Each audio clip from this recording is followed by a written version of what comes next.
Hello, my name's Mike and I'm from Access Irrigation, and in this video we'll be looking at the sled riser.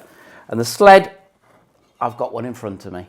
You can see it's got a very wide footprint which makes it very stable. It's called a sled because it has these upturns on each corner, and that enables you, if you've got them daisy chained together, to pull them along. It makes setup easier.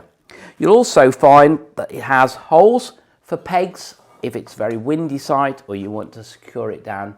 Then using tent pegs in the sides in these holes will make it more stable. It comes pre-assembled in the fact that the T-takeoff has already got geeker fittings on the inlet and outlet, and they're sealed in. And you've also got the riser, which has the lock nut fitted, and it's already PTFE taped to make assembly a lot easier.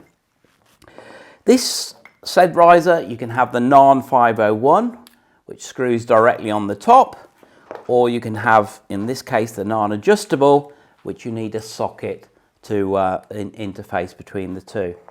To assemble, really straightforward. The part that's got the longest thread, pop down the center, and then you just screw on the T. And it's just a question then of just tightening it up, and you can actually use the lock nut as well to make sure it's in the right position, like so. If you're using this on its own, you'd use a geeker blank on one end and then just connect your hose onto that end there.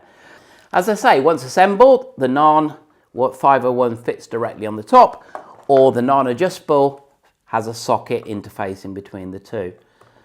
So it's just a question of screwing all the bits and pieces together and then connecting them to your hose itself. Now, if you've got several of them, you'd leave that open then and then just connect on the other ones as you go along. So very simple, very stable, and does the job.